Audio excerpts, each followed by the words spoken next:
Your life will not improve simply because you understand what needs to change. It improves when you choose better actions on ordinary days, especially when you feel tired, distracted, bored, or unmotivated. Your future is shaped by what you repeatedly do when nobody is forcing you to do it. Ask yourself something uncomfortable. How much of your daily life is moving you forward? How often do you promise yourself that tomorrow will be different, then return to the same habits before the day is over? This audiobook, Force Yourself to Improve Every Day, is about ending that pattern. You will learn how to challenge comfortable routines, act without waiting for motivation, strengthen your mind through difficult choices, build one habit, protect your time, learn from mistakes, measure progress, and continue when improvement feels slow. You will discover why discipline becomes stronger through small decisions, why discomfort can reveal where growth is needed, and how consistent practice can change your skills, confidence, focus, and character. Stay until the end, because this is not about becoming perfect. It is about becoming more capable, more disciplined, and more honest with yourself every day. Your next level begins with the action you choose today. Chapter 1. Commit to improving yourself every single day. Your life changes when daily improvement becomes a personal commitment instead of an occasional effort. Small improvements repeated every day can change the way you work, think, speak, decide, and respond to difficult situations. You do not need to become a completely different person tomorrow, because real personal growth begins with changing what you repeatedly do today. Most people know what they should improve, but knowing is not the main problem. The difficult part is turning knowledge into repeated action. A person may know that sleeping late hurts their energy, yet continue staying awake for hours. A person may know that constant phone use damages concentration, yet check the phone every few minutes. A person may know that learning a useful skill could improve their future, yet spend the evening doing things that provide no lasting value. This shows an important principle. Improvement does not depend mainly on information. It depends on what you are willing to practice consistently. Start with one clear decision. You are responsible for becoming better than you were yesterday. This does not mean judging yourself harshly every night. It means becoming more honest about your actions. At the end of a normal day, ask yourself what you learned, what you handled better, what you avoided, and what needs more work. These questions turn an ordinary day into a learning experience. You stop measuring your life only by what you achieved and start measuring it by what you are becoming. There is a useful difference between wanting change and committing to change. Wanting change depends heavily on your mood. Commitment gives you a standard that remains even when your mood changes. You may feel ready to exercise on Monday and tired on Tuesday. You may feel confident about studying in the morning and distracted in the afternoon. Your emotional state will change throughout the day. A personal standard gives you something more stable to follow. This is why daily improvement requires a decision that is stronger than temporary feelings. Take a sheet of paper and write down one area of your life that needs improvement. Keep it specific. Do not write that you want a better life. Write that you want to read 10 pages each evening. Do not write that you want more discipline. Write that you will wake up at a fixed time and begin your most important task before checking entertainment on your phone. Do not write that you want to become healthier. Write that you will walk for 20 minutes after dinner. Clear actions are easier to measure because you can see whether you completed them. This is one of the lesser-known lessons about personal improvement. Vague goals create vague behavior. Your mind has difficulty acting on unclear instructions. A statement such as, "Become more disciplined," sounds meaningful, but gives you no action to perform at 8 in the morning. A statement such as, "Spend 30 focused minutes learning a valuable skill," gives you a clear starting point. The difference is not the quality of the ambition, the difference is the quality of the instruction you give yourself. Your first daily commitment should therefore be small enough to repeat. Many people make a serious mistake at the beginning of personal change. They try to improve 10 areas at once. They create a strict exercise plan, a reading schedule, a new diet, a business plan, a study routine, and a complete sleep schedule within 1 week. The first few days feel exciting, then life becomes busy. One missed activity creates frustration. Several missed activities create discouragement. Soon the person returns to the old routine. A better approach is to establish one behavior that proves you can keep a promise to yourself. This matters because self-trust grows through evidence. Every time you complete a small commitment, you create evidence that your decisions can influence your actions. Every time you repeatedly break promises to yourself, you create the opposite evidence. This does not mean you should feel guilty after a difficult day. It means you should understand why consistency matters. You are not only completing a task, you are training your relationship with your own decisions. Choose one daily action that takes between 10 and 30 minutes. Read 10 pages. Write 1 page. Walk for 20 minutes. Practice a useful skill. Review your spending. Clean your working space. Study a subject that improves your professional ability. The action itself can be simple. Its value comes from repeating it long enough for the behavior to become normal. There is another important principle. Never make improvement depend entirely on feeling inspired. Inspiration is pleasant, but it is not reliable. Your energy changes, your schedule changes, problems appear, people disappoint you, work becomes difficult, your body becomes tired. A serious commitment must survive ordinary days because most of life is made of ordinary days. Look at your own routine carefully.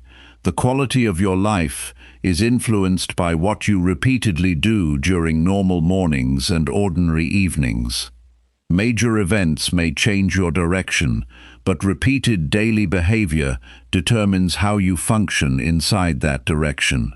This is why the person who improves quietly for 30 minutes every day can eventually become more capable than the person who works intensely for 1 weekend and then stops.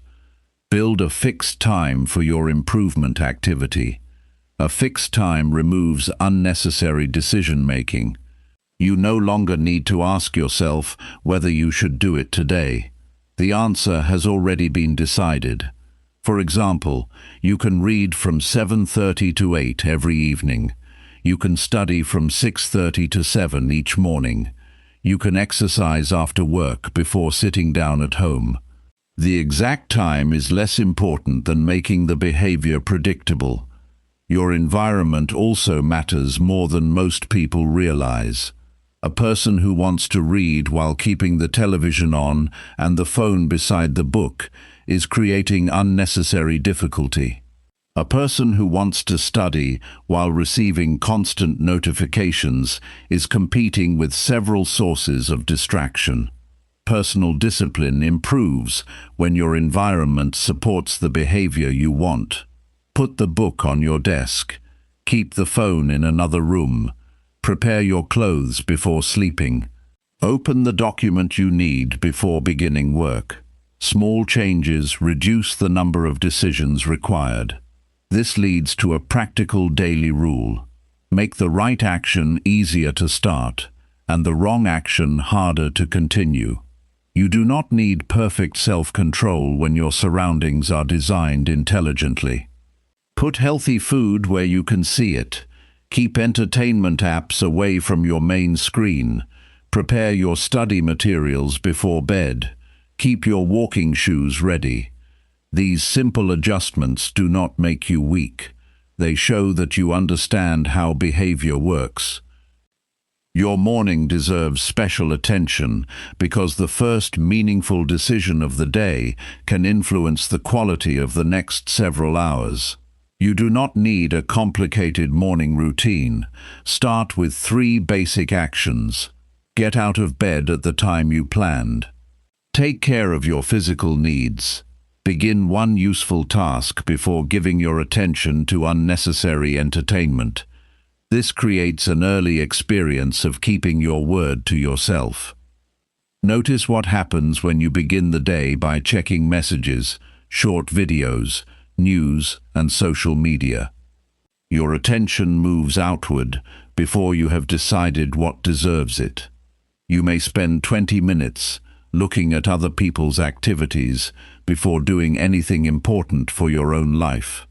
That 20 minutes may not seem serious, but repeated daily behavior becomes part of your normal routine. Protecting the first part of your day can therefore be a simple form of personal discipline. Do not turn this into a demand for perfection. Missing one day does not erase your progress. The real danger is the explanation that follows the missed day. A person misses Monday and says Tuesday will be different. Then Tuesday becomes Wednesday. The problem is not one missed action. The problem is allowing one missed action to become a new pattern.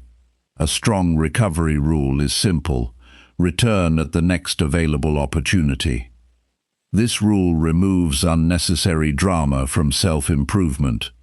You do not need to punish yourself for making a mistake. You need to correct the behavior quickly. A missed workout means you return to your schedule.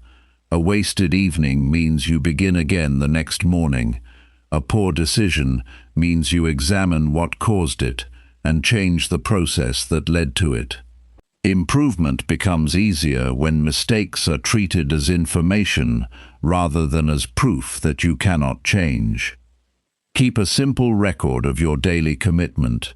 Use a notebook and write the date. Then record whether you completed the action. Add one short sentence about what you learned. This takes less than 2 minutes. After several weeks, you will have visible evidence of your behavior. You may notice that you work better in the morning. You may discover that tiredness causes you to skip certain tasks. You may see that phone use increases on stressful days.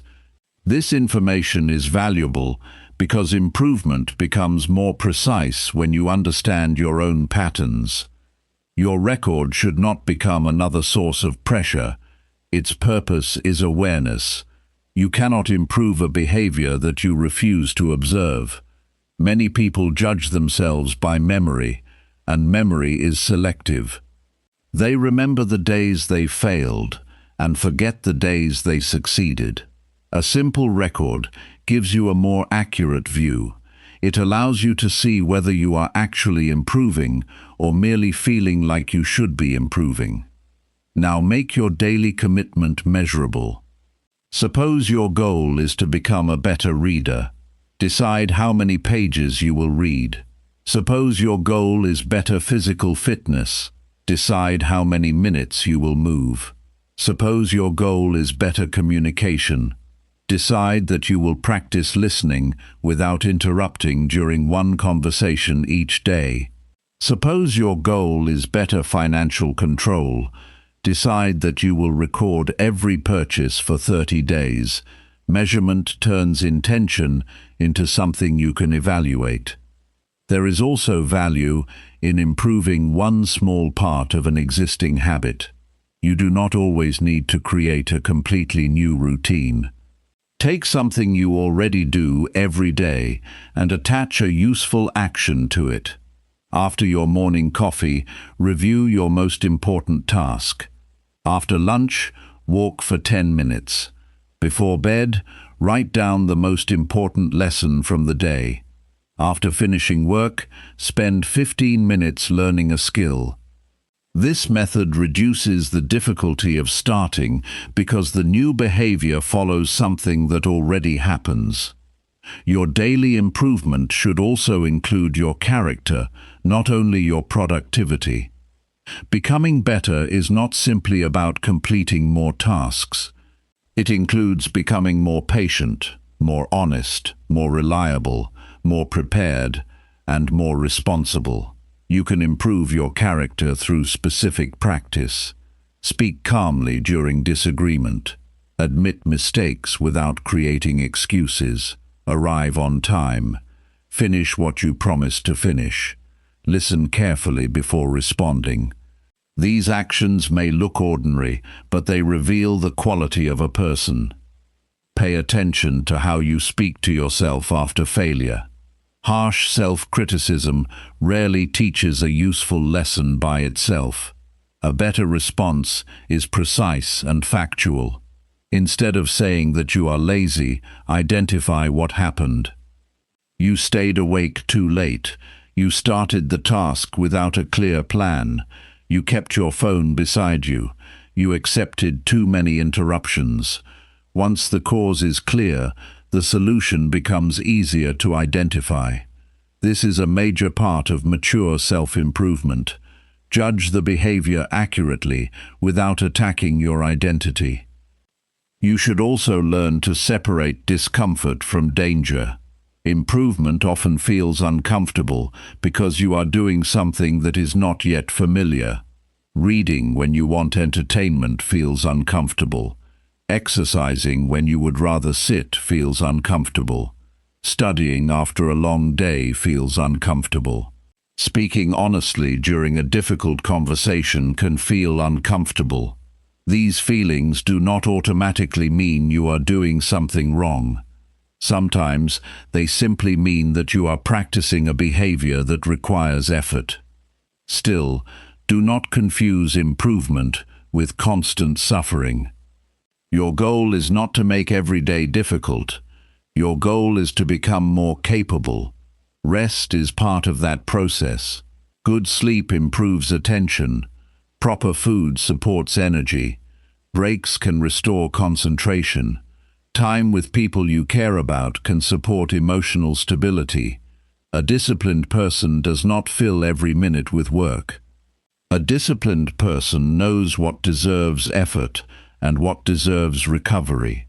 Your commitment becomes stronger when you connect each daily action to a larger reason. Do not choose a habit simply because someone online says it is important. Understand what it improves in your life. Reading may improve your knowledge and judgment. Exercise may improve your energy and physical ability. Writing may improve your ability to organize thoughts. Saving money may increase your future choices. Learning a skill may improve your career options. A clear reason helps you continue when the activity becomes ordinary. There will be days when your progress feels invisible. That is normal, because many valuable changes happen before other people can notice them. Your ability to concentrate may improve slowly. Your reactions may become calmer. Your knowledge may become broader. Your work may become more organized. Your confidence may increase because you have kept promises to yourself. These changes may not create immediate applause, but they can change how you live each day. Do not use other people's visible results as the main measurement of your progress. You rarely know how much time they have spent practicing, what support they received, what problems they faced, or what sacrifices they made. Compare your current behavior with your previous behavior. Did you keep your commitment more often this month than last month? Did you recover faster after a mistake? Did you become more prepared? Did you complete more focused work? These comparisons provide useful information. A powerful daily exercise is to choose one question for the evening. Ask yourself, what did I do today that made tomorrow easier? Maybe you prepared your clothes. Maybe you completed an important task early. Maybe you learned something useful. Maybe you apologized after speaking unfairly. Maybe you saved money instead of spending it. Maybe you cleaned your workspace. The answer does not need to be impressive. It needs to be real. Another useful question is, what did I do today that made tomorrow harder? Perhaps you stayed awake too late. Perhaps you avoided an important conversation. Perhaps you spent hours watching content that left you tired and distracted. Perhaps you ignored a responsibility. This question is not designed to create shame. It helps you identify costs before they become habits. A person who can honestly examine both sides of the day can make better decisions the next day. Your commitment should also include learning from people around you. Observe someone who handles pressure well. Notice how they speak. Notice how they prepare. Notice how they make decisions. Observe someone who manages time carefully. Look at what they refuse to do. Study people who are reliable. Notice how they communicate about deadlines. You can learn useful behavior by paying attention to real examples instead of only reading about success.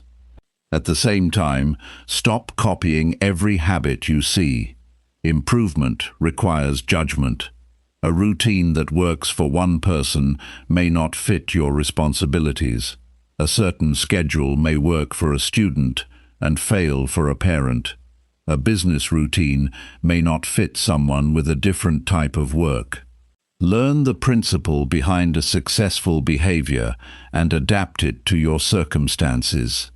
Personal development becomes useful when you understand why something works, rather than simply copying what someone else does. Your daily commitment should become stronger through review. Once each week, spend 15 minutes looking at your record.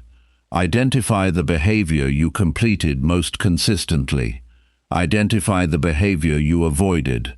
Identify what caused your strongest days. Identify what caused your weakest days. Then make one adjustment. Do not redesign your entire life every Sunday. Change one part of the process and test it during the next week. This creates a practical improvement cycle. You act, you observe, you learn, you adjust, then you act again. This process is more useful than constantly searching for a perfect plan. You do not need to know everything before beginning. You need enough clarity to take the next useful action and enough honesty to learn from the result. There is one more commitment that can change the way you approach your life. Stop waiting to feel ready. Readiness often comes after practice rather than before it. Your first attempt may feel awkward. Your first week may feel slow. Your first month may expose weaknesses you did not know you had. That information is useful. Weakness becomes easier to address once it becomes visible. Start with the smallest serious promise you can keep. Keep it today. Keep it tomorrow. Keep it again the next day. Then increase the challenge only after the behavior becomes stable. This approach teaches your mind that improvement is not a special event. It is part of your normal day. At the end of today, take a quiet moment before you sleep. Put your phone aside. Sit somewhere comfortable. Look at the day honestly. Remember one action that moved you forward. Identify one action that needs correction. Write down the one behavior you will practice tomorrow. Keep the instruction clear. Keep the task realistic. Then close the day without carrying unnecessary guilt into the next morning. Tomorrow does not require a new personality. It requires one better decision followed by one better action. Your commitment becomes real each time your behavior supports it. Day after day, that evidence changes your habits, your standards, your skills, and your trust in yourself. Start with one action that matters and give yourself the chance to become better through repetition. Chapter 2. Challenge yourself beyond your comfortable daily habits. Real growth begins at the point where your usual habits stop being enough. Comfort can make your days easier, but too much comfort can also keep your abilities unchanged. A person becomes stronger by regularly doing useful things that require more effort than the usual routine demands. Your comfortable routine is not always a bad routine. It may help you stay organized and complete responsibilities. The problem begins when every day requires the same level of effort. You wake up at the same time, do familiar work, speak with familiar people, consume familiar information, and solve familiar problems. You may feel busy, yet your abilities may remain almost unchanged. Improvement requires new demands because new demands reveal skills that have not been trained. Start by identifying one area where your current ability has become too comfortable. Look at your work, communication, fitness, learning, or personal discipline. Notice where you automatically choose the easiest option. Perhaps you always avoid difficult conversations. Perhaps you stop studying as soon as the material becomes difficult. Perhaps you only exercise at an easy pace. Perhaps you choose tasks you already know how to complete because they give you quick satisfaction. That pattern tells you where your next challenge should begin. A useful challenge should be difficult enough to require concentration, but realistic enough to complete. This is important because extreme difficulty can produce avoidance rather than growth. You do not need to make your life miserable to become stronger. You need to increase the demand slightly beyond your current ability. Read a little more than usual. Study a harder subject. Speak during a meeting instead of remaining silent. Complete the task you normally postpone. Add a few more minutes to a useful activity. One of the most effective ways to challenge yourself is to increase difficulty gradually. Suppose you normally study for 20 minutes. Do not suddenly demand 3 hours from yourself. Add 10 minutes and protect that time from interruption. Once the longer session becomes normal, increase the quality of the work. This creates two forms of progress. You are building endurance while also improving your ability to concentrate. Pay attention to the first signs of discomfort. Your mind may tell you that the task is boring. Your body may want to stop. You may suddenly remember several small things that need attention. You may feel the urge to check your phone. These reactions are useful information. They often appear at the point where sustained attention is becoming difficult. Instead of immediately escaping the discomfort, stay with the task for another 5 minutes and observe what happens. Those 5 minutes can teach you something important. Difficulty often changes after you remain with it. The beginning may feel unpleasant because your attention is divided or because the task is unfamiliar. After several minutes, your mind may settle. The work becomes clearer. You start noticing details. You understand the material better. This teaches an important lesson about effort. The first feeling of discomfort is not always an accurate measure of the value of the activity. Challenge your decision-making as well. Choose one small decision each day that you normally avoid because it feels uncomfortable. Make the phone call you have delayed. Ask for useful feedback. Admit that you do not understand something. Tell someone clearly that you cannot accept an unreasonable request. Start the project that has been sitting untouched. These actions develop courage through practice, because courage becomes more reliable when it is used in ordinary situations. Do not confuse challenging yourself with proving yourself to other people. A challenge is useful when it improves your ability. It becomes less useful when the main purpose is recognition. You may exercise only because someone else is watching. You may work late because you want praise. You may take on unnecessary responsibilities because you want people to think highly of you. Those actions can increase pressure without improving the skills that matter. Choose challenges that make you more capable even when nobody notices. A strong daily exercise is to choose one thing that you have been avoiding and give it focused attention for 15 minutes. Set a timer, remove distractions, work only on that task. When the time ends, decide whether to continue. The purpose is not to finish everything in one session.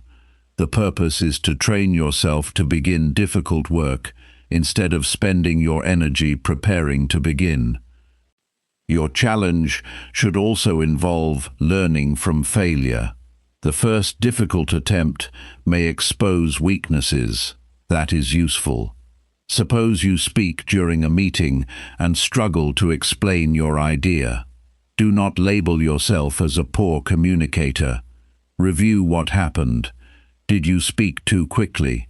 Did you lack preparation? Did you use unclear words? Did you understand your own point well enough? The mistake gives you specific information for the next attempt. This approach changes how you see failure. A failed attempt can become a practical lesson when you examine the process.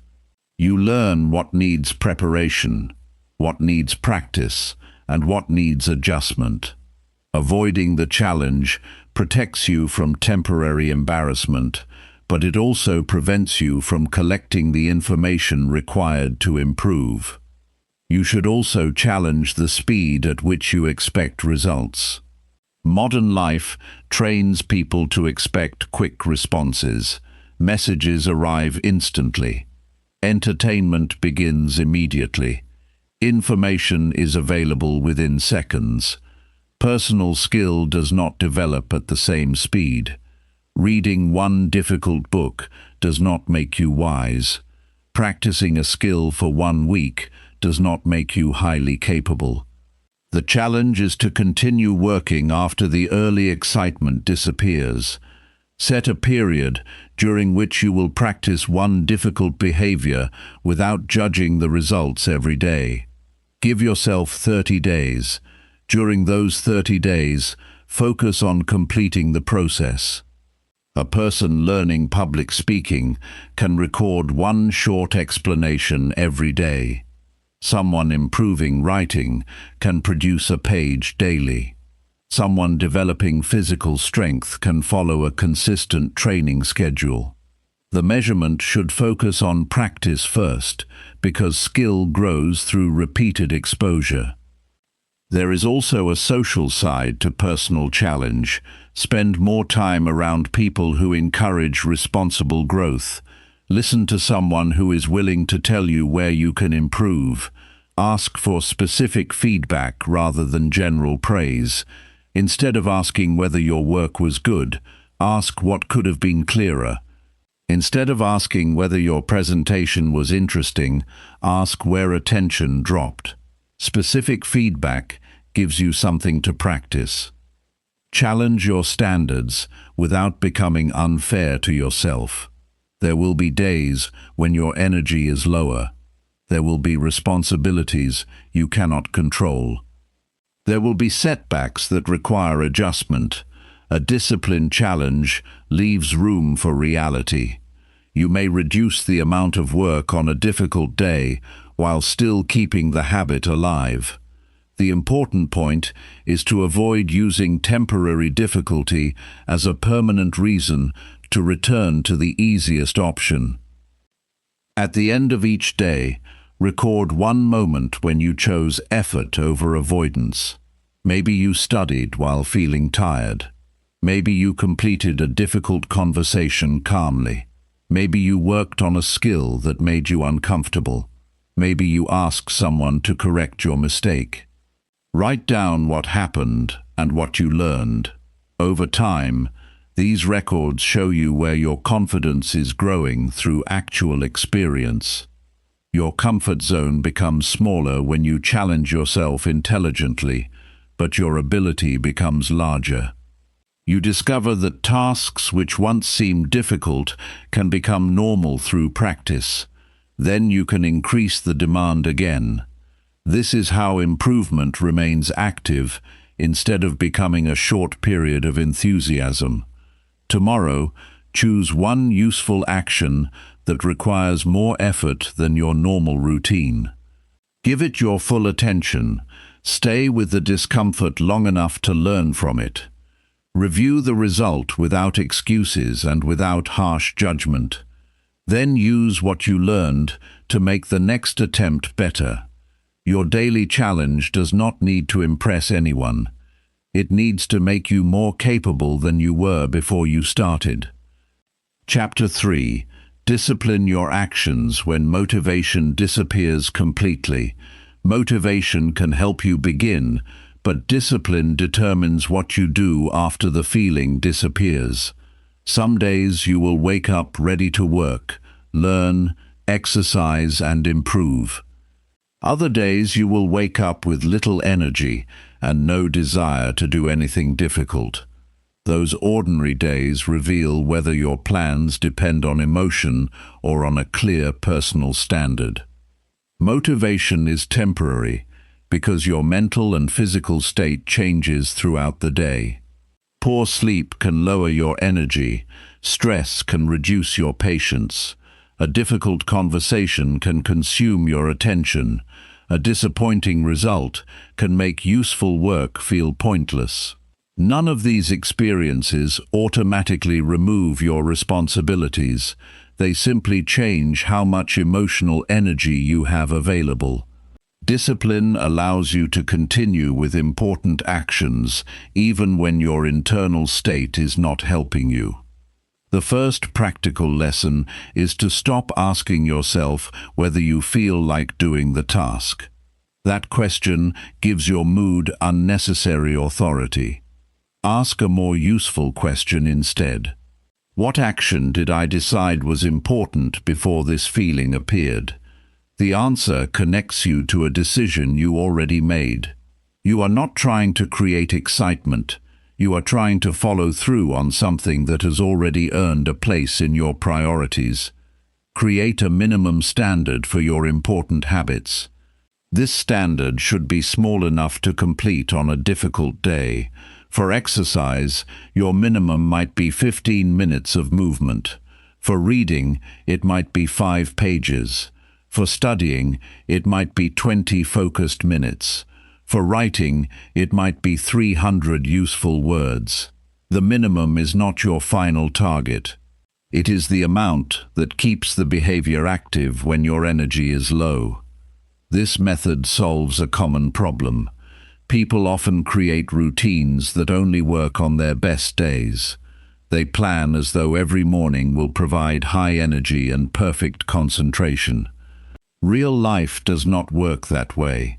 A routine becomes stronger when it has a version for normal days and a smaller version for difficult days.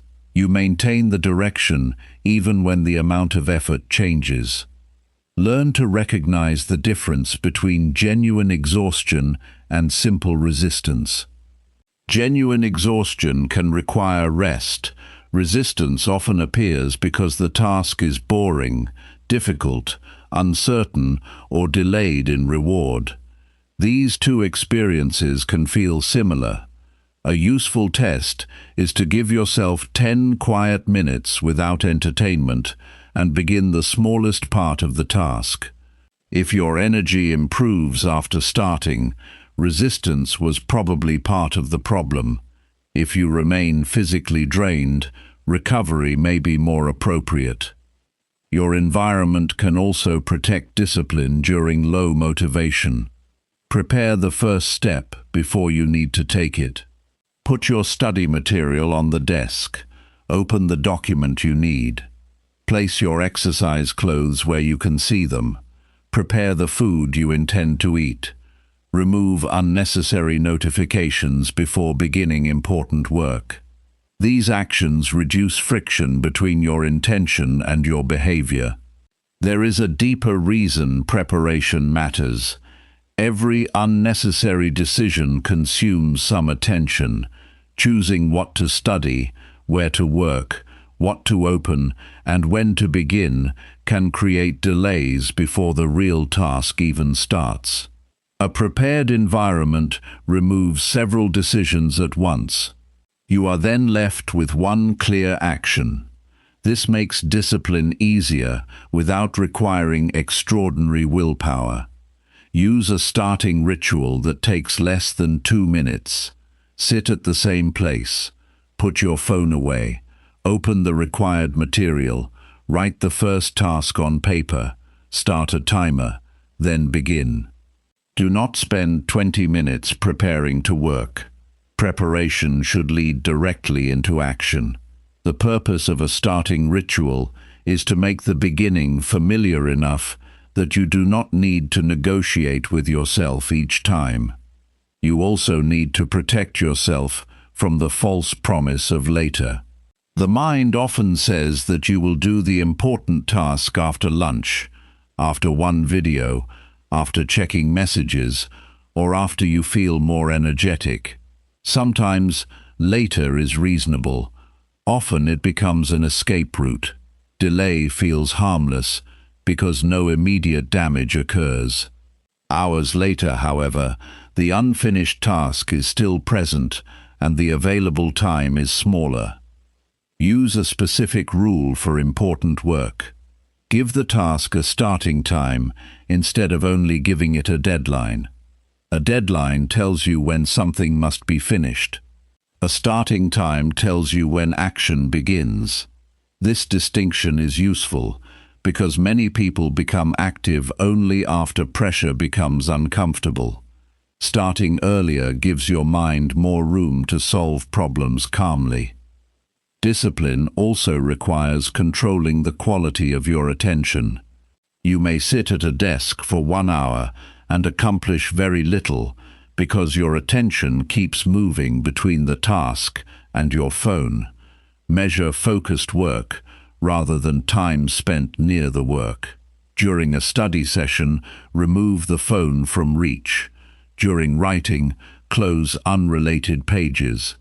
During important conversations, stop checking notifications. Your attention should have one clear job. There will also be moments when you complete the task without enjoying it. Accept that reality. Not every useful activity needs to feel exciting. Washing dishes is not always exciting. Reviewing notes may not be exciting. Practicing basic skills can feel repetitive. Planning your finances can feel uncomfortable. The value comes from what these actions produce over time. Discipline allows useful behavior to continue without demanding constant entertainment from it. Another practical technique is to use a fixed order for your responsibilities. Decide which important task comes first before the day becomes busy. For example, complete your most demanding learning activity before entertainment. Handle the most important work before minor administrative tasks. Exercise before settling into an evening of passive activity. A fixed order reduces the chance that easy tasks will consume the time needed for important ones. Be careful with small rewards. Your brain quickly learns which activities provide immediate pleasure. Short videos, constant messages, games, and other forms of quick entertainment can make slower activities feel less attractive. You do not need to eliminate every enjoyable activity. Instead, place enjoyable activities after important responsibilities, often enough that your daily sequence supports your priorities. Complete the valuable action first, then enjoy your free time without the unfinished task following you mentally. Your language also affects your behavior. Notice the difference between saying that you cannot work today and saying that you do not feel ready to work today. The first statement describes a limitation, the second describes a feeling. Feelings can change. This small distinction helps you avoid turning temporary reluctance into a permanent decision. Do not expect discipline to make every difficult task feel easy. Its purpose is different. Discipline helps you act with clarity, while difficulty is present. You may still feel nervous before making a difficult call. You may still feel bored while studying. You may still feel tired before exercising. The useful change is that these feelings no longer make the decision for you. At night, review your behavior based on actions rather than emotions. Ask yourself whether you completed the important task despite low motivation. Notice what helped you start. Identify what distracted you. Record the time you worked best. Look for patterns across several days. This turns discipline into something you can study and improve, rather than something you simply admire in other people. Your strongest proof of discipline may come from a very ordinary moment. The room is quiet. Your phone is nearby. You are tired. Nobody is watching. You know exactly what needs to be done, and there is no immediate reward for doing it. You begin anyway because the decision was made before the mood changed. That action may seem small, but it teaches you that your behavior does not have to wait for perfect feelings. Build that skill gradually. Keep your promises realistic. Protect your attention. Prepare your environment. Set starting times. Use minimum standards on difficult days. Learn the difference between real exhaustion and temporary resistance. Then keep practicing. Motivation may return later, but your progress should not have to wait for it. Chapter 4. Strengthen your mind through difficult daily choices. A strong mind is built through the choices you make during ordinary moments. Your mental strength does not appear only during serious problems. It develops each time you choose patience instead of an angry response, responsibility instead of an excuse, and careful thought instead of an immediate reaction. The quality of these small decisions gradually determines how well you handle larger demands. Every day gives you opportunities to practice mental strength without waiting for a major challenge. Someone speaks to you in a way you dislike. A task takes longer than expected. Your plans change. You receive criticism. You make a mistake. You feel impatient while waiting. These moments are useful because they show you how quickly you react under pressure. They also give you a chance to practice a better response. One of the most important skills you can develop is the ability to create a short pause before responding. The pause may last only 2 or 3 seconds. That small space allows you to notice what you are feeling before you turn that feeling into an action. You may feel anger in your chest, tension in your shoulders, or heat in your face. Notice it. Take one slow breath, then decide what response serves the situation. This does not mean becoming emotionless. Emotions contain information. Anger can show that you believe something important has been violated. Fear can show that you see uncertainty or risk. Frustration can show that your expectations and reality are different. The mistake is allowing the first emotional reaction to become the final decision. Mental strength means learning to examine the feeling before acting on it. Practice this during conversations. Let another person finish speaking before you prepare your answer. This simple action can be surprisingly difficult because the mind often begins preparing a defense before the other person has finished. Listen for the actual point being made. You may discover that you misunderstood the situation. You may also find that the person has a valid concern. Careful listening gives you better information and reduces unnecessary conflict. Another difficult choice is admitting that you are wrong. Many people protect their pride by explaining, defending, or shifting blame. That response may provide temporary relief, but it prevents learning. A stronger response is to identify the mistake clearly, say what happened, accept your part, correct what can be corrected, then study what caused the error. This turns an uncomfortable moment into practical education. You can train this skill through small situations. The next time you give incorrect information, correct yourself without waiting for someone to challenge you. When you forget something you promised to do, acknowledge it without creating a long explanation. When feedback exposes a weakness, listen before defending yourself. These actions teach your mind that being wrong is not a personal disaster. It is information that can improve your behavior. Mental strength also requires the ability to delay certain reactions. Not every message deserves an immediate response. Not every criticism needs an immediate defense. Not every opportunity deserves an immediate yes. Give yourself time to evaluate important decisions. A short delay can prevent many avoidable mistakes because emotional intensity often decreases after several minutes or hours. Create a personal rule for emotionally charged communication. Do not send important messages while extremely angry. Write the message if necessary, but review it later. Read it again after your body has calmed down. Remove unnecessary accusations. Keep the facts. State what happened. Explain what you need. This method protects relationships because you are responding to the situation rather than simply releasing your emotion. You should also practice choosing what is difficult but necessary.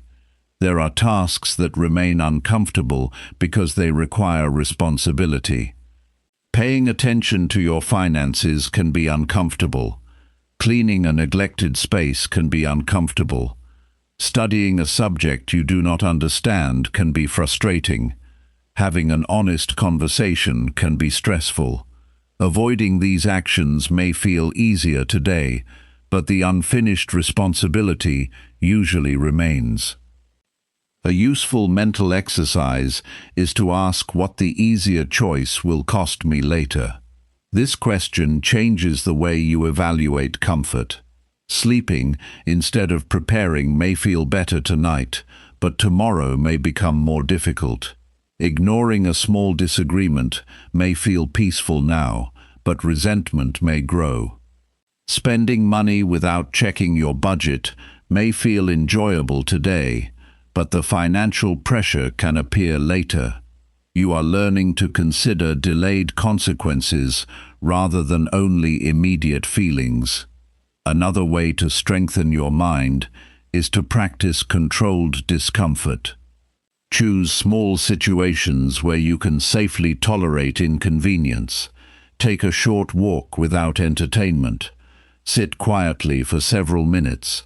Finish a meal without checking your phone. Wait patiently instead of searching for constant stimulation. Carry out a useful task without needing background entertainment.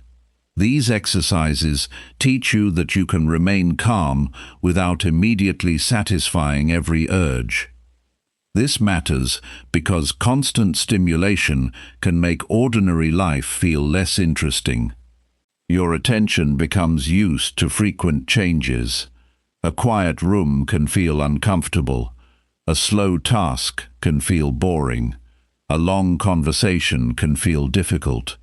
By practicing periods of simple attention, you become more comfortable with slower activities.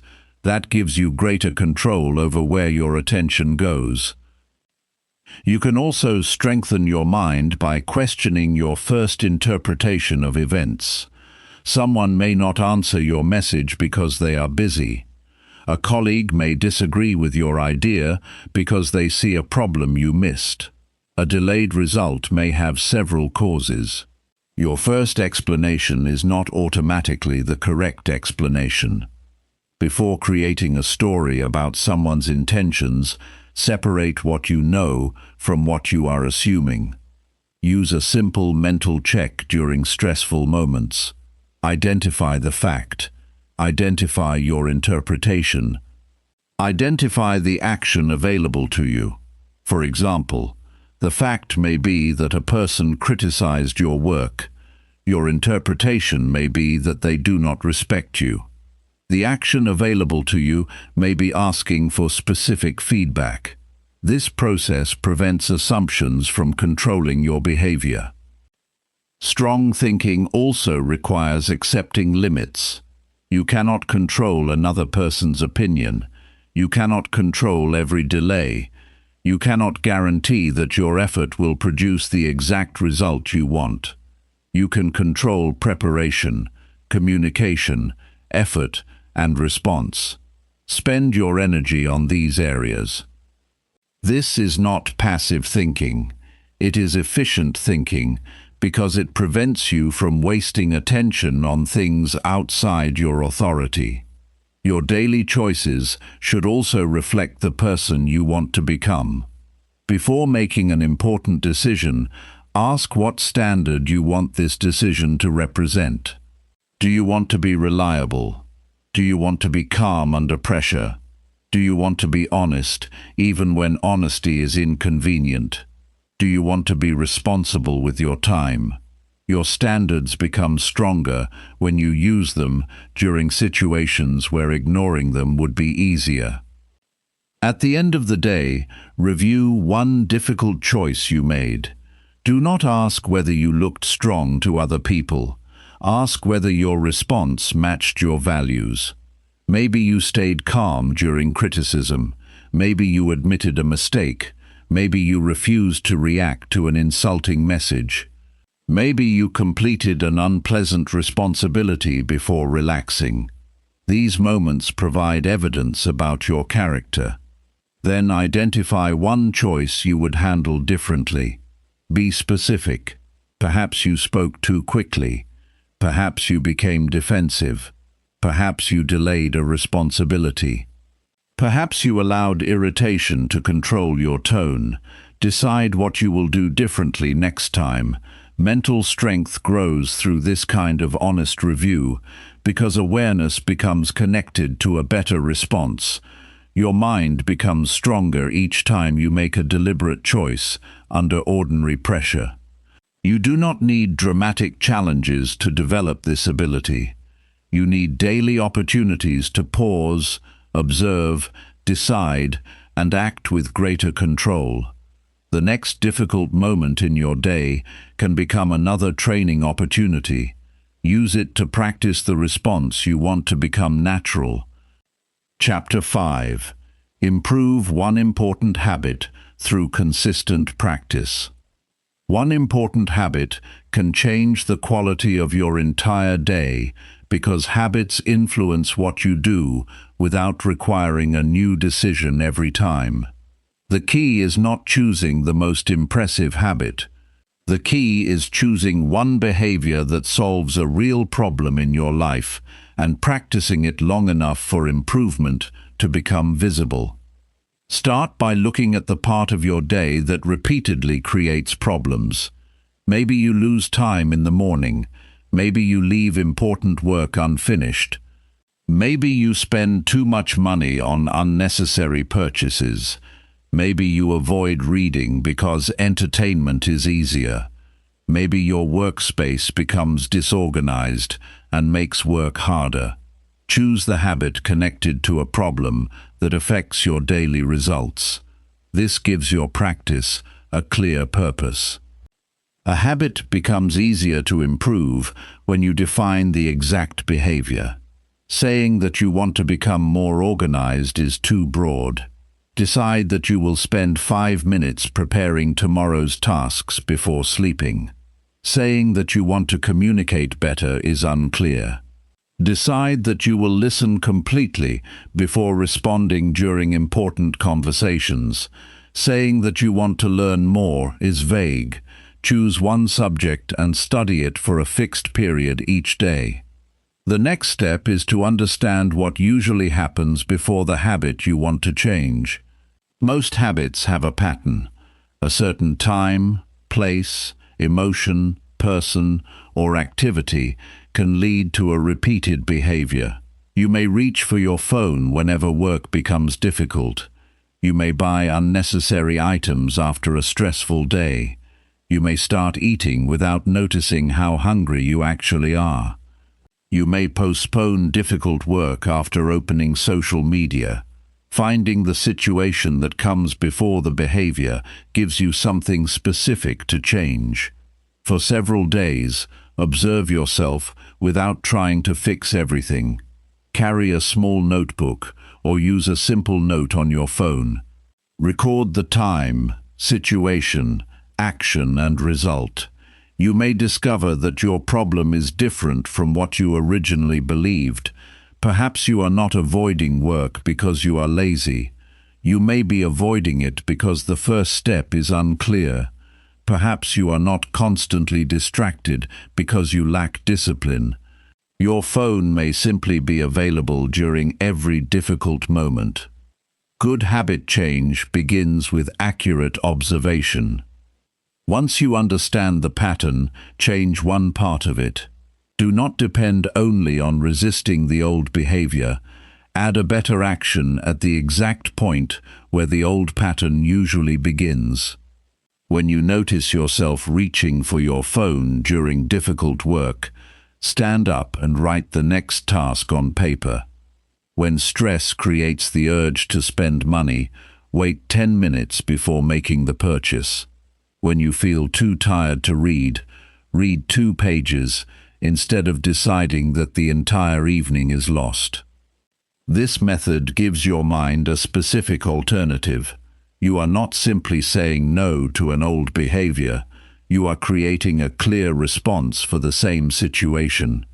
That distinction matters because an empty rule leaves you searching for another action.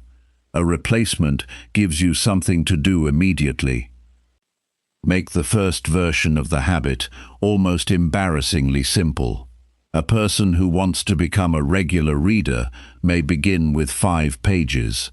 Someone who wants to write every day can start with 1 paragraph. Someone who wants to keep a clean room can choose 1 surface. Someone who wants to improve financial awareness can record 1 day's spending. Small practice allows you to focus on performing the behavior correctly instead of becoming overwhelmed by its size. The purpose of a small beginning is not to remain small forever. It is to establish reliability. Once the behavior becomes familiar, increase the demand gradually.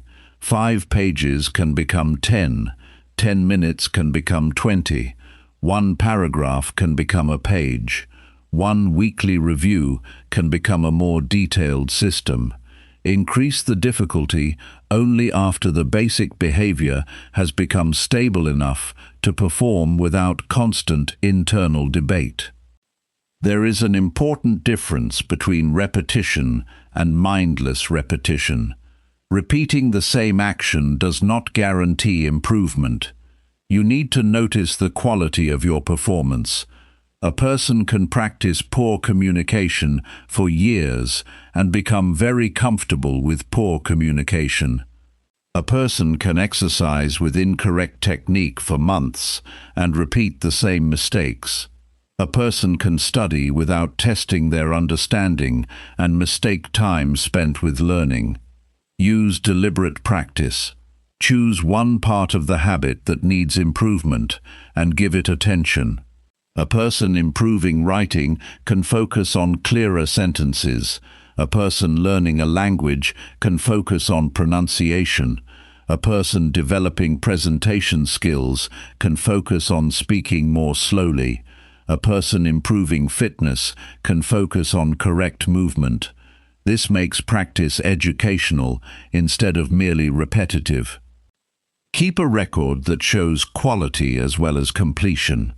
Instead of writing only that you studied, write what you learned. Instead of recording only that you exercised, note whether you followed the planned routine. Instead of writing that you worked, record what important result you produced.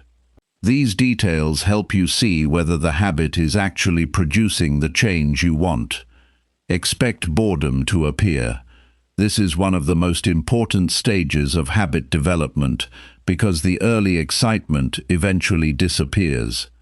At first, a new routine can feel special. You buy the notebook, you organize the schedule, you feel proud of starting. After several weeks, the same activity may feel ordinary. That is not evidence that the habit has failed. It means novelty has ended and consistency is being tested. Do not keep changing your habit every time boredom appears. Constantly searching for a better method can become another form of avoidance. Give one sensible approach enough time to produce evidence. You can review it after a planned period rather than changing it according to daily feelings. This teaches you to distinguish between a genuinely ineffective system and a system that simply feels less exciting than it did at the beginning. Use visible evidence to make progress easier to notice. Put a calendar where you can see it. Mark completed practice sessions. Keep your finished pages. Save your written work. Track the number of workouts completed. Keep a record of money saved. The physical evidence matters because gradual improvement can be difficult to feel from one day to the next. A record allows you to see what your effort has produced. At the same time, do not become obsessed with an unbroken record. Life will interrupt your plans. Travel, illness, family responsibilities, unexpected work, and other events can change your schedule. A useful system must survive disruption. Decide in advance what you will do after an interruption. You may return with a smaller version of the habit rather than abandoning it completely. The important skill is recovering the routine without turning one disruption into a long absence. Your surroundings should support the habit you are building. Keep the tools close. Remove unnecessary obstacles. Put the book beside your chair. Keep your journal on your desk. Prepare the ingredients for tomorrow's meal. Place your workout equipment where it is easy to reach. Store distracting items farther away. These changes may appear minor, but repeated actions are strongly influenced by what is easy to access. Also, pay attention to the people around you. Some habits are supported by social expectations. If you tell a trusted person that you are practicing a skill every evening, that commitment can create useful accountability. You do not need to announce your goals to everyone.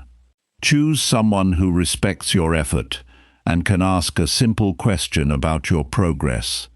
The purpose is not pressure. It is another reminder that your behavior matters. Give the habit a clear reason beyond appearance. Do not exercise only because you want to look different. Consider the energy you want for your work and daily responsibilities. Do not study only to finish a course. Consider the ability you want to develop. Do not save money only to see a larger number in an account. Consider the choices that financial stability can provide. A habit becomes more meaningful when you understand the practical result behind it. At the end of each week, ask 3 useful questions. What part of the habit became easier? What part continued to cause difficulty? What small change would make next week's practice more effective? Keep the review short and honest. You are not trying to create a perfect system. You are improving the system through evidence. Then continue practicing. Let the habit become ordinary. Let the repetition teach you patience. Let mistakes show you what needs correction. Let small improvements accumulate into greater ability. One carefully chosen habit can improve your health, work, relationships, knowledge, or financial life, because the behavior is repeated often enough to influence how you live. Choose the habit that deserves your attention now. Define the exact behavior. Observe what triggers the old pattern. Create a practical replacement. Start with a manageable amount. Practice with attention. Record useful evidence. Adjust based on results. Continue long enough to move beyond the excitement of starting. The real value of a habit appears after you no longer need to feel excited about doing it. Chapter 6. Control your time before distractions control you. Time does not disappear by itself. It is usually given away through small decisions that seem harmless at the moment. 5 minutes checking a message becomes 20 minutes of browsing. A short break becomes an hour of unrelated activity. One unnecessary task pushes an important task later. By evening, you may feel exhausted without being able to identify where your useful hours went. The first skill in controlling time is learning where your attention actually goes. Most people estimate their time instead of observing it. They remember the important work they completed and forget the many small interruptions between those moments. For one normal day, record what you do in 30-minute periods. Do not judge the activities while recording them. Just write the facts. This simple exercise often reveals more about your time than a complicated productivity system. Separate your activities into 3 groups. Some actions produce important results. Some actions maintain your responsibilities. Others mainly consume attention without giving you anything important in return. The third group deserves careful examination. Checking the same application repeatedly, reading unnecessary arguments, watching unrelated videos, or constantly responding to minor messages can quietly take the best part of your concentration. A useful question is not how busy you are, but what your time is producing. 2 people can work for 8 hours and receive very different results. One may spend the morning completing important work, while the other spends the same period switching between messages, meetings, websites, and small tasks. Activity alone does not prove progress. Your daily schedule should contain enough time for work that produces something valuable. Protect your best hours for your most demanding responsibility. Notice the part of the day when your mind is usually clear. Some people concentrate best early in the morning. Others become more alert later in the day. Once you identify your strongest period, reserve it for work that requires serious thinking. Do not automatically give your highest level of attention to messages and minor tasks. This requires a difficult decision. Not everything that arrives deserves immediate attention. A notification can create a feeling of urgency without having real importance. Someone else may want an answer now, but that does not mean their request should control your schedule. Check messages at planned times when possible. Allow important communication to have a place without allowing every incoming request to interrupt your main work. Turn off unnecessary notifications. This is one of the simplest changes you can make today. A sound, vibration, or screen alert may take only a second to notice, but the interruption can continue mentally after you return to your task. Your eyes may return to the document while part of your attention remains focused on the message. Protecting concentration means reducing these repeated interruptions before they happen.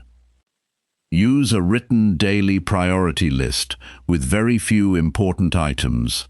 A long list can create the appearance of control while making everything feel urgent. Choose the tasks that would make the day meaningful, even if several minor activities remain unfinished. Put those tasks into specific time periods. A task written on a list says what needs to happen. A task placed into your schedule says when you will give it your attention. Leave space between major tasks. A schedule that is packed from morning until night can fail as soon as one meeting runs late or one problem requires extra attention. Give yourself realistic gaps. These spaces allow you to recover, move between responsibilities, and handle unexpected events without destroying the entire day. Good time control requires flexibility because real life does not follow perfect schedules. Learn to estimate tasks more accurately. People often underestimate how long something will take because they imagine only the main action. They forget preparation, interruptions, decisions, corrections, and cleanup. Track the actual time required for common tasks. After a few weeks, your estimates become more realistic. Better estimates help you make better schedules because you stop filling 2 hours with work that normally takes 4. Another useful skill is deciding what not to do. Every yes has a time cost. Accepting an unnecessary meeting, agreeing to another small responsibility, or joining an activity you do not value takes time away from something else. You do not need to reject people harshly. A clear response can be simple. Explain that you cannot give the request the attention it deserves right now. Offer another time, only when it genuinely fits your priorities. Your phone deserves special attention because it combines communication, entertainment, information, and social approval in one device. Do not rely only on self-control around it. Create physical distance during important work. Keep it in a drawer or another room. Use a separate clock if you need to check the time. The goal is not to fear the device. The goal is to prevent automatic checking from becoming part of every task. Notice the urge to switch activities. During focused work, you may suddenly want to check something unrelated. Write the thought on a piece of paper instead of acting on it. Perhaps you remember an email. Perhaps you want to search for a product. Perhaps you suddenly remember a small household task. Record it and continue. At the end of the work period, review the list. Many items that felt urgent will no longer seem important. This practice teaches an important distinction between remembering something and acting on it immediately. Your mind can produce many thoughts without requiring instant action. Learning to hold an idea without following it gives you greater control over your attention. You can return to the task you selected instead of allowing every new thought to change your direction. Create periods of single-task work. During that period, one activity receives your attention. Do not combine studying with entertainment. Do not write while constantly checking messages.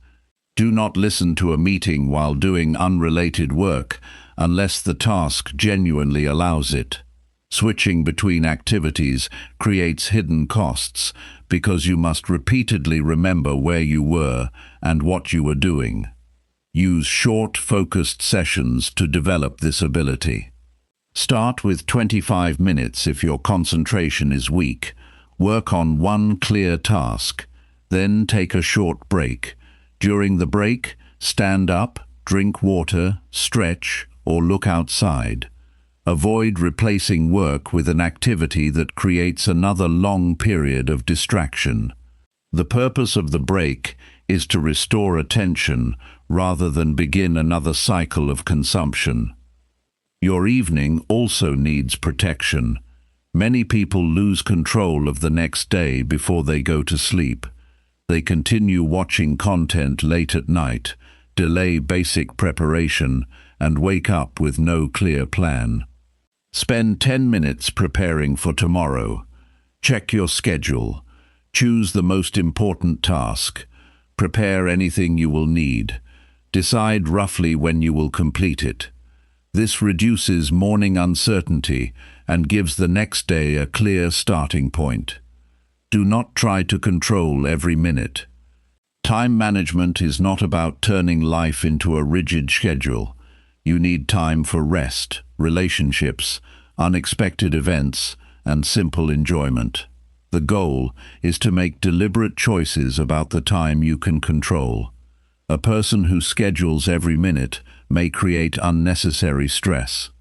A person who schedules nothing may allow distractions to make all the decisions.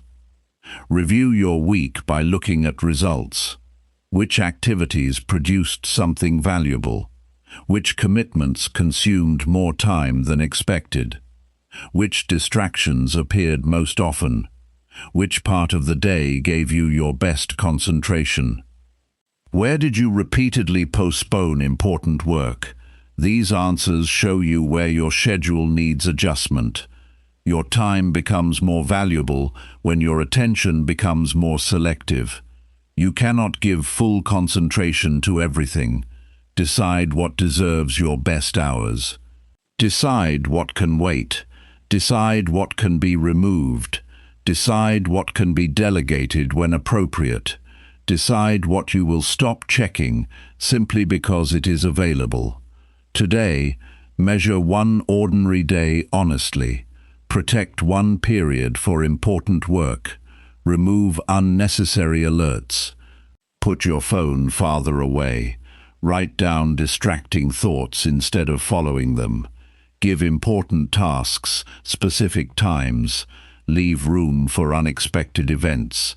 Then review what happened. The goal is not to control the clock.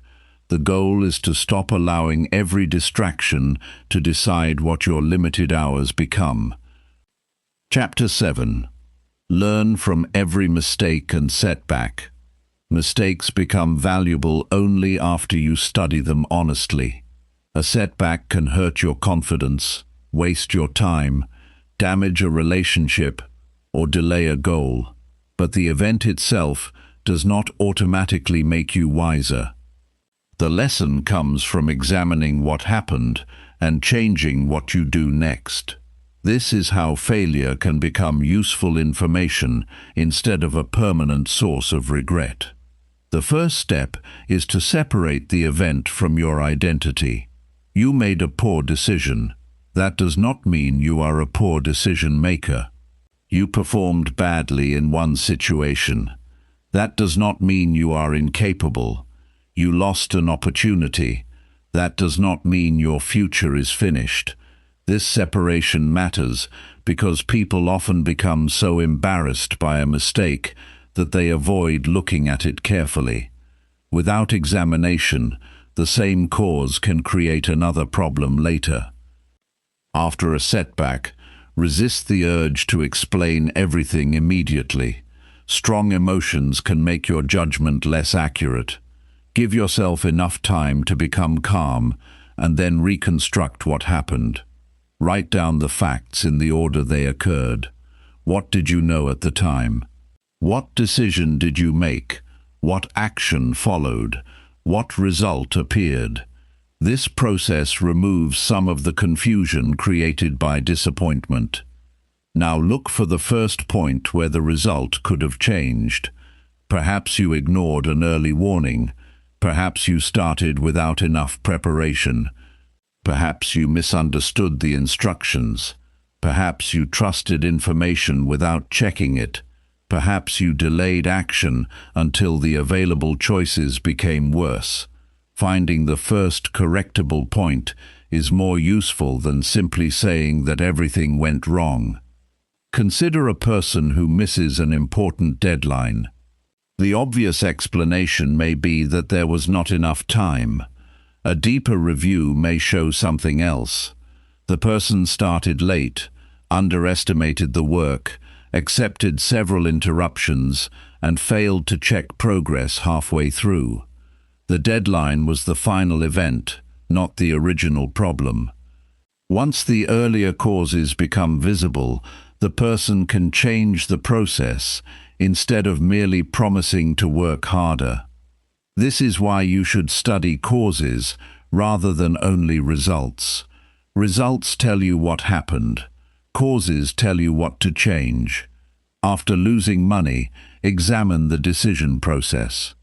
After an argument, examine the words, timing, and assumptions involved. After poor performance, examine preparation and practice. After missing a goal, examine the actions that were repeated during the weeks before the result. Use 3 categories during your review. Identify what was under your control, what was influenced by your actions, and what was completely outside your control. This prevents 2 common errors. Some people blame themselves for events they could not control. Others blame circumstances for choices they could have changed. Accurate responsibility sits between these extremes. Suppose a project fails because a supplier delivers late.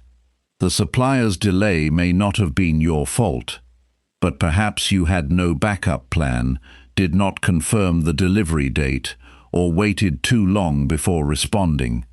The goal is not to accept blame for everything. The goal is to identify every part where your preparation could become stronger. Another important lesson is to avoid making a decision while trying to escape embarrassment. A person may quit a useful activity because one attempt went badly. Someone may stop speaking in public after receiving criticism. Another person may avoid applying for opportunities after one rejection. These reactions reduce immediate discomfort, but they also remove future opportunities to improve. Instead, ask what the setback specifically taught you. A rejection may show that your application needs improvement. A poor presentation may show that your explanation was too long. A failed business idea may show that customers did not value the offer enough. A difficult conversation may show that your timing was poor. The lesson should be specific enough to influence your next action. Do not accept vague lessons such as, "Be more careful." That statement sounds responsible, but does not change behavior. Replace it with something measurable. Check important numbers twice. Confirm appointments in writing. Review work 1 day before the deadline. Practice your presentation 3 times before delivering it. Ask one trusted person to review an important decision. Specific lessons create specific behavior. You should also build a mistake review into your weekly routine. Choose one event that did not go as planned. Write what happened without dramatic language. Then identify the cause, the lesson, and the adjustment. Keep the review short. The purpose is not to repeatedly relive the disappointment. The purpose is to turn experience into better future behavior. Be careful not to turn reflection into self-punishment. Replaying the same mistake for hours does not automatically produce wisdom. Once you understand the cause and identify the correction, move toward action. You can respect the seriousness of an error without remaining trapped inside it. There is another useful practice. Study mistakes while they are still fresh enough to remember accurately. Human memory changes over time. You may later remember yourself as more prepared than you actually were, or you may exaggerate how bad the situation felt. Write down important lessons soon after the event. Record the details that will help you make a better decision next time. Learn from other people's mistakes as well. You do not need to experience every problem personally. Observe how people handle money, communication, work, health, and responsibility. Notice patterns that create unnecessary problems. A colleague who repeatedly misses deadlines may teach you the cost of poor planning. Someone who communicates calmly during conflict may show you a better response. Observation can save you years of unnecessary experience. Still, do not judge other people simply to feel better about yourself. Study the behavior objectively. Ask what caused the result and whether the same pattern exists in your own life. This turns observation into education rather than criticism. Setbacks can also reveal weaknesses that success hides. When everything works, poor preparation may remain invisible. A lucky result can make a weak process appear effective. Difficulty exposes the parts of your system that cannot handle pressure. This is uncomfortable, but it gives you information that easy days cannot provide. After a setback, improve the system rather than relying only on stronger emotions. If you repeatedly forget responsibilities, use reminders. If you repeatedly spend too much, create spending limits. If you repeatedly lose documents, create a storage system. If you repeatedly arrive late, calculate preparation and travel time more accurately. Good systems reduce the number of times you need to depend on memory and mood. Give yourself another attempt as soon as it is reasonable. A second attempt is important because learning remains incomplete until the new knowledge changes behavior. You can understand exactly why something went wrong and still repeat it. The real test is whether your next action reflects what you learned. Notice the emotional difference between making the same mistake again and handling a similar situation better. The second experience may feel quiet. Nobody may congratulate you.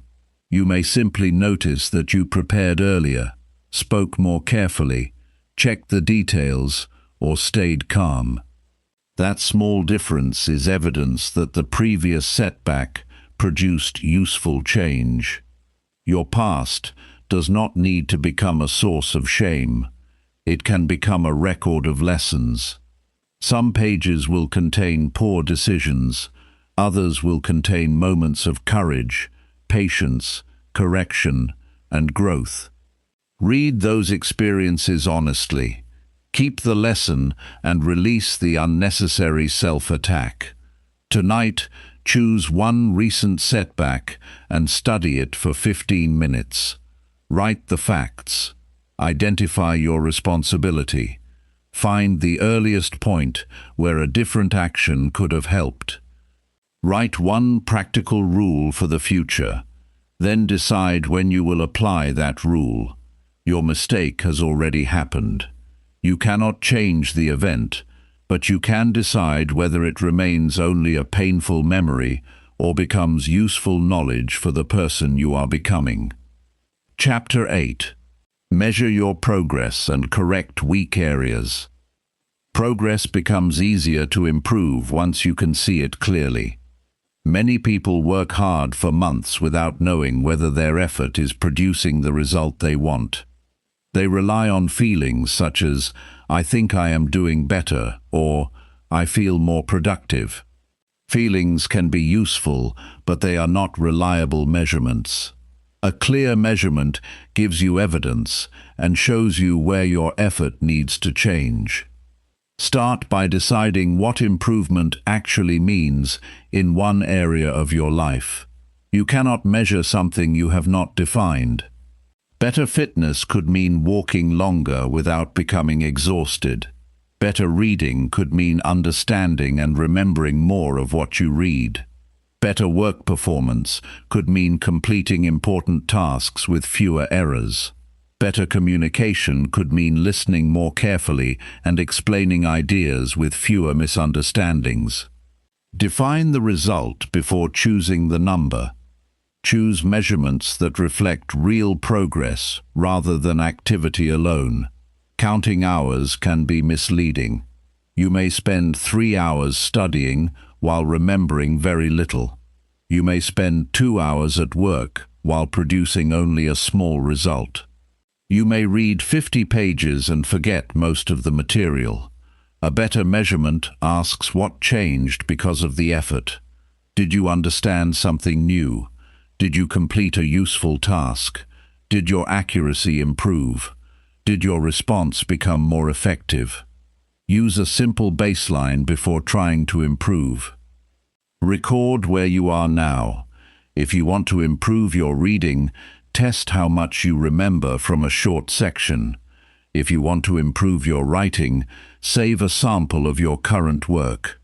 If you want to improve your physical performance, record your current level safely. If you want better financial control, record your average weekly spending. The baseline gives you a starting point for comparison. Do not wait until you feel successful before measuring. Early measurements can feel uncomfortable because they reveal weaknesses. That discomfort is useful. A person who discovers that most of their study time produces poor recall has learned something important. A person who discovers that many work hours are spent on low-value tasks has found an opportunity. Accurate information may challenge your self-image, but it gives you a better chance to improve. Measure one area at a time. Tracking everything can become another distraction. You do not need 20 numbers every evening. Choose 1 or 2 indicators that matter most. If your goal is better concentration, track the number of focused sessions completed and the amount of useful work produced. If your goal is learning, track practice time and performance on a simple test. Keep the system small enough that you will actually use it. A useful measurement should help you make a decision. This is the test that separates useful tracking from unnecessary tracking. If a number changes but you do nothing differently, ask whether you need that number. The purpose of measurement is not to create more records. The purpose is to reveal what needs attention. Look for trends instead of reacting to one day. One poor result does not always mean your system is failing. You may have slept badly. You may have faced an unusual responsibility. You may have had less time than expected. One excellent day also does not prove that your method is perfect. Review several days or several weeks before making a major adjustment. Patterns provide better information than isolated events. At the same time, do not use averages to hide repeated problems. Suppose you perform well on most days, but repeatedly fail during a particular situation. The average may look acceptable, while the weakness remains important. Examine where performance drops. Maybe your concentration falls after lunch. Maybe you become less patient during busy evenings. Maybe you make more errors when rushing. These weak points deserve specific attention. This is where correction begins. Do not respond to a weak result by simply demanding more effort. First, identify why the result is weak. A student with poor test scores may need better study methods rather than more study hours. A worker who misses deadlines may need clearer planning rather than longer evenings. Someone who struggles with communication may need more listening practice rather than more speaking. The right correction depends on the cause. Use a simple correction process. Identify the weak result. Find the likely cause. Change one part of the method. Test the change for a reasonable period. Then measure again. This creates a practical learning system. You are not guessing what will work. You are making a controlled adjustment and observing the result. Suppose you notice that you understand books while reading, but cannot explain the main ideas the next day. Instead of reading faster, change the practice. After each section, close the book and explain the main point, using your own words. Then, check what you missed. This small change measures understanding rather than page count. It also trains memory and explanation at the same time. Another example involves work quality. Imagine that you complete many tasks, but still feel that important work is unfinished. Measure the type of tasks you complete. You may discover that easy tasks dominate your day because they provide quick satisfaction. The correction is not necessarily working longer. It may be completing one important result before handling minor tasks. Measure your weak areas without turning them into labels. A low score is information about current performance. It is not a permanent description of your ability. This distinction protects you from discouragement. You are measuring what happened, not declaring what you will always be. A person who scores poorly today can use the result to choose better practice tomorrow. Use written evidence when possible. Your memory can change according to your mood. On a confident day, you may remember your progress as greater than it was. On a difficult day, you may forget the improvements you made. Numbers, samples, records, and completed work provide a more stable reference. Keep old versions of your work so you can compare them later. Sometimes, improvement is easier to see backward than from inside the process. There is also a danger in measuring only visible results. Some progress appears first in behavior before it appears in outcomes. You may not see better grades yet, but your study process may have become more consistent. You may not have improved your income yet, but your professional skill may be increasing. You may not feel healthier yet, but your daily choices may have become more responsible.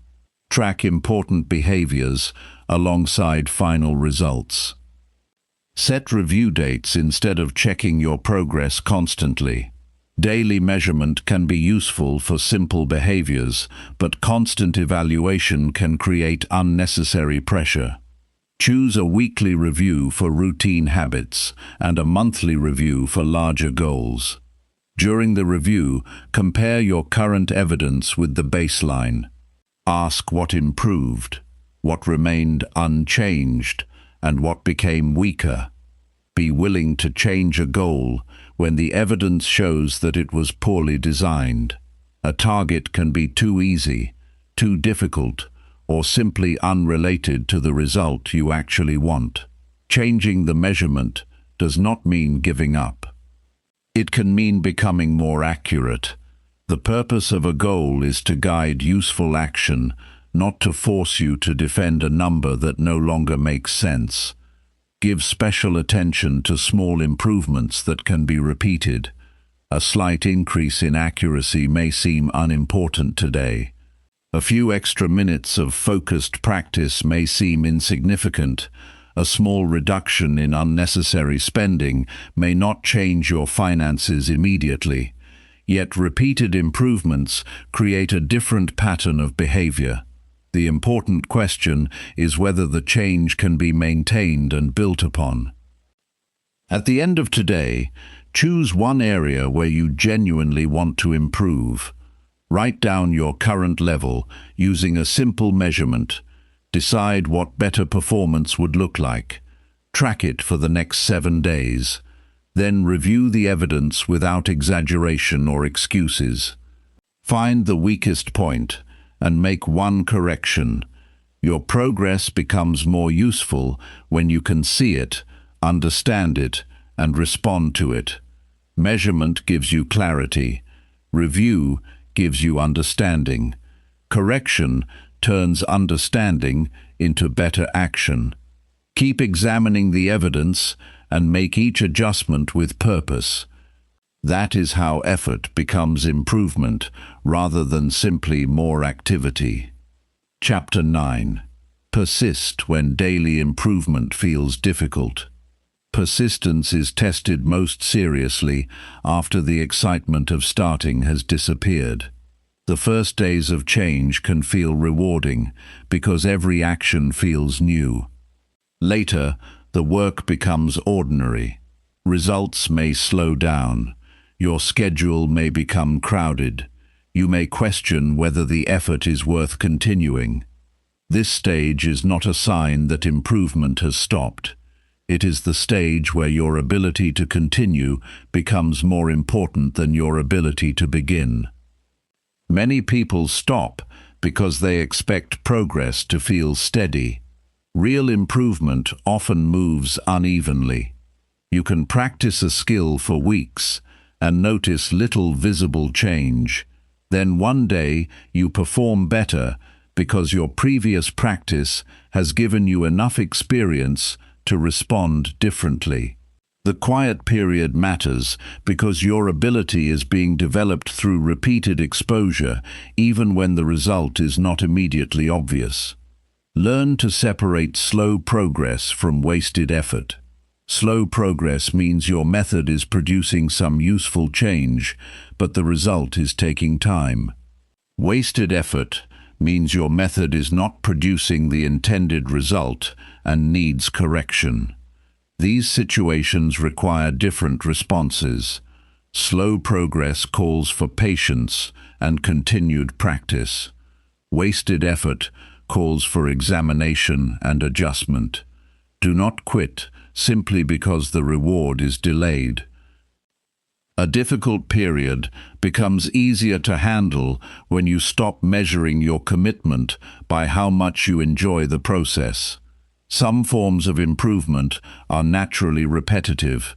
You may practice the same skill many times. You may review basic information again. You may correct the same type of mistake. You may repeat a physical movement until your technique becomes more reliable. The repetition can feel ordinary, but ordinary practice is often where competence is built. Create a rule for difficult periods before they arrive. Decide what you will do when your progress feels slow. You might reduce the amount of work without abandoning the practice. You might review your method instead of increasing the workload. You might ask for feedback. You might take one recovery day and return to the routine the next day. Having a response prepared prevents temporary frustration from making a permanent decision. Pay attention to the language you use during setbacks. Saying that nothing is working can erase useful evidence. Replace broad statements with precise observations. Perhaps your results have not improved, but your accuracy has. Perhaps your speed is unchanged, but your understanding is deeper. Perhaps you have not reached the goal, but you have become more consistent. Precise language helps you see what is actually happening. Persistence also requires accepting that some days will be below your normal standard. Your energy can change. Responsibilities can increase. Your concentration can be affected by poor sleep or unexpected problems. A mature approach does not demand identical performance every day. Instead, it protects the basic direction of your effort. On a difficult day, reduce unnecessary demands and complete the most important part of your practice. Use a two-level system for demanding goals. Have a full version for days with normal energy and a reduced version for difficult days. A full study session might last 1 hour. The reduced version might be 15 minutes of focused review. A full workout might follow your normal routine. The reduced version might be a short walk and basic movement. This prevents the common mistake of treating a difficult day as permission to abandon the entire behavior. Do not use the reduced version as an excuse to stay at the minimum forever. Its purpose is to protect continuity during unusual conditions. Return to the full version when your circumstances allow it.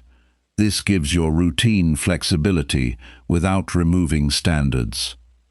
There is another reason persistence becomes difficult. People often expect other people to notice their effort. They want someone to recognize that they have been studying, exercising, saving, practicing, or working responsibly. Sometimes recognition comes. Often it does not. Your progress may happen quietly for a long time. Learn to value evidence of increased ability, even when there is no external praise. Keep examples of your earlier work. Save old writing. Record previous practice results. Keep notes about skills you once struggled with. Review them after several months. You may discover that a task that once required intense concentration has become easier. This comparison can reveal progress that daily observation hides. Persistence becomes stronger when you protect yourself from unnecessary comparison. Someone else may improve faster because their circumstances are different. They may have more experience, more time, better resources, or a different starting point. Their progress does not tell you how quickly yours should happen.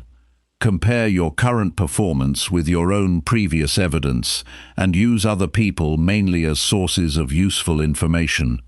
You also need to understand the difference between persistence and stubbornness. Continuing the same ineffective method for a long time is not always discipline. Sometimes the responsible action is to change the approach. If you have practiced a skill for months without improvement, investigate the method. Ask someone experienced to review your process. Try a different form of practice. Break the skill into smaller parts. Persistence means staying committed to improvement, not staying loyal to a method that clearly fails. Protect your physical energy because persistence depends partly on recovery. Poor sleep, constant stress, inadequate food, and long periods without rest can reduce your ability to continue difficult work. Rest is not the opposite of persistence. It can make continued effort possible. Schedule recovery before your body forces you to stop. During long periods of effort, use short milestones. A large goal can feel distant and difficult to evaluate. Break it into stages that provide clear evidence of movement. A person learning a language can focus first on basic conversations, then on longer explanations, then on more complex subjects. Someone building professional skills can complete one project, review it, and use the lessons in the next project. Milestones make long-term work easier to manage. Celebrate completion of meaningful stages without turning celebration into an excuse to stop. A completed month of practice deserves recognition because it shows that you can maintain a process. Then use that evidence to begin the next stage. The purpose of recognition is to acknowledge progress, not to replace continued work. There will be moments when you feel that your effort has produced very little. During those moments, return to the evidence. Look at what you could not do before. Look at what you understand now. Look at the mistakes you no longer make. Look at the responsibilities you handle more effectively. Progress is not always visible in a dramatic result. Sometimes it appears as a reduced problem, a better response, or a skill that now requires less effort. Make your difficult days educational. After a poor practice session, ask what made it difficult. Was the task too large? Was the environment distracting? Were you mentally tired? Did you lack a clear starting point? Did you expect too much from one session? The answer gives you something to change. A difficult day becomes more useful when it teaches you how to work under imperfect conditions. At the end of a hard day, do not demand that you feel proud. Ask whether you protected the part of the process that matters most. Perhaps you completed a shorter session. Perhaps you reviewed your mistake. Perhaps you prepared for tomorrow. Perhaps you chose recovery so you could return with better energy. These actions keep difficulty from turning into abandonment. Persistence is not one dramatic decision.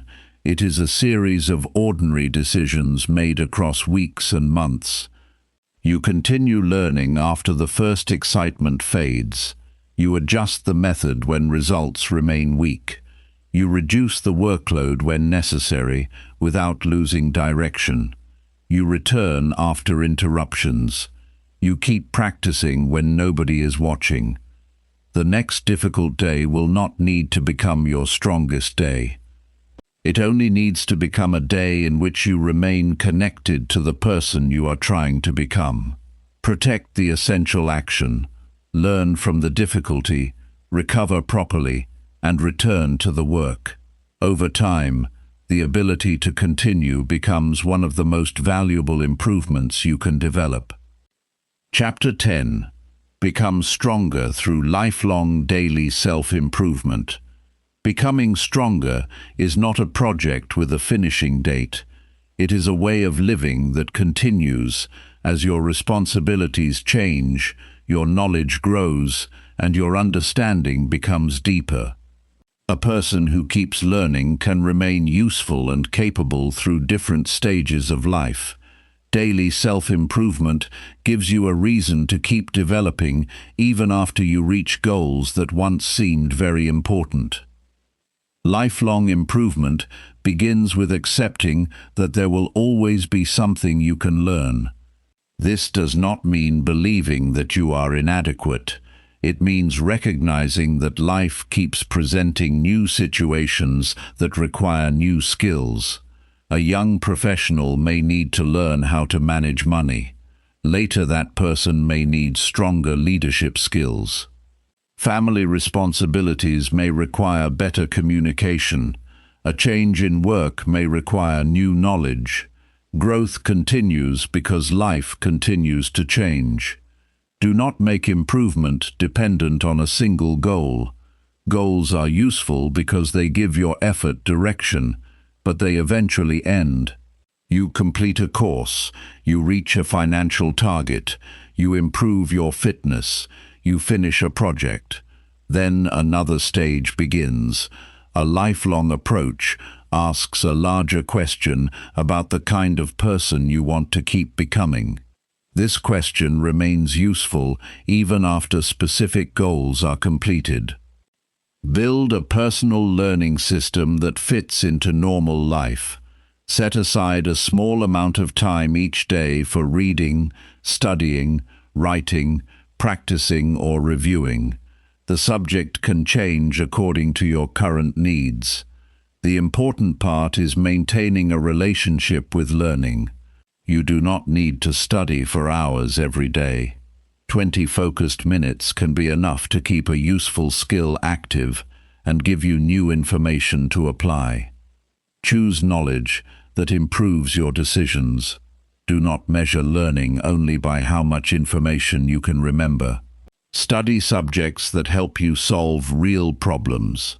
Learn about communication if misunderstandings create problems in your relationships. Learn about basic finance if money decisions create stress. Learn about your profession if new skills can increase your usefulness.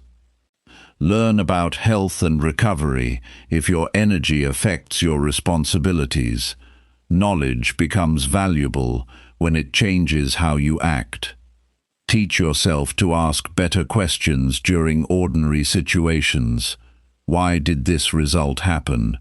What information am I missing? What part of this process is inefficient? What could I have prepared earlier? What does this person actually need? What skill would make this task easier next time? Questions like these keep your mind active because they turn everyday experiences into opportunities for learning. One of the strongest lifelong habits is reviewing your own decisions. Once a month, choose several important decisions you made and examine the results. Which decisions produced the outcome you wanted? Which ones created unnecessary difficulty? What information did you have at the time? What did you overlook? What would you do differently now? This practice develops judgment because you are studying your own experience rather than relying only on advice from others. Your standards should also evolve. A behavior that was acceptable at one stage of life may become insufficient later. Perhaps you once managed your money casually because your responsibilities were small. Later, you may have people depending on you. Perhaps you once worked without planning because your tasks were simple. Later, your responsibilities may become more complex. Growth requires adjusting your standards when your circumstances change. Do not confuse higher standards with unrealistic demands. A stronger standard should improve your behavior without making normal life impossible. You may decide to become more punctual by preparing earlier. You may improve communication by listening more carefully. You may improve financial discipline by reviewing expenses every week. Strong standards are practical when they are connected to specific behavior. Keep developing your ability to learn from people who are different from you. Speak with people from different professions and age groups. Listen to experiences that challenge your assumptions. Read ideas that you do not immediately agree with. The purpose is not to accept every opinion. The purpose is to test your thinking. A person who only consumes information that confirms existing beliefs may become confident without becoming wiser. Be willing to change your mind when better evidence appears. This is a sign of intellectual strength, not weakness. You may discover that a strategy you once trusted does not work well anymore. You may learn that a belief came from incomplete information. You may recognize that another person understood something you had missed. Correcting your thinking protects you from repeating old decisions simply because they are familiar. Your physical condition should remain part of lifelong development because your body supports the work your mind wants to perform. Maintain basic habits that support energy and function. Move regularly. Eat in a way that supports your needs. Protect your sleep. Take recovery seriously. These actions are not separate from personal growth. They affect your ability to think clearly, work effectively, and handle daily responsibilities. Your relationships also require continuous improvement. Learn how to communicate more clearly.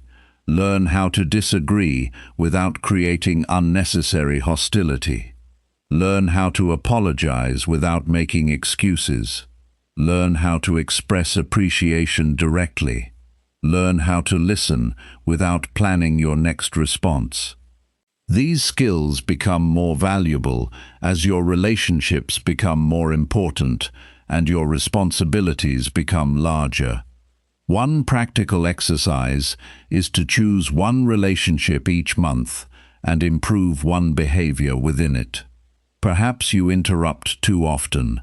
Practice listening. Perhaps you avoid difficult conversations. Practice addressing issues earlier. Perhaps you rarely express appreciation. Say specifically what you value. Personal development becomes meaningful when the people around you can experience the improvement in your behavior. Protect yourself from the idea that you must always be productive. A lifelong learner needs periods of quiet. Reading for pleasure can have value. Walking without constant stimulation can help you notice your thoughts. Spending time with family can strengthen relationships. Rest can restore your ability to concentrate. Improvement is not measured by how much work you can force into every hour. There will also be stages when your progress changes direction. A skill that once mattered greatly may become less important. A career goal may change. Your interests may develop. Your responsibilities may shift. Do not treat every change as failure. Sometimes growth means recognizing that an old target no longer represents what you value. Review your direction regularly and make deliberate adjustments. Create a personal annual review. Look at the previous year through several areas, such as skills, relationships, finances, health, work, and character. Write down what improved and what weakened. Identify one lesson from each area. Then choose a few priorities for the next year. Keep the number limited. A small number of serious priorities gives you enough attention to make meaningful progress. Keep evidence of your development. Save important work. Record completed courses. Write down lessons from difficult experiences. Keep notes about skills you are practicing. Take occasional measurements where appropriate. Years later, these records can reveal changes that are difficult to notice from memory alone. They can also remind you that development often happens through many small actions rather than one dramatic moment. Lifelong improvement also requires humility. There will always be people who know more than you in certain areas. Instead of feeling threatened by that fact, use it. Ask questions. Listen carefully. Study their methods. Observe how they solve problems. You can become stronger by allowing other people's knowledge to expand your own. At the same time, protect your independent judgment. Learning from others does not mean handing over responsibility for your choices. Consider advice carefully.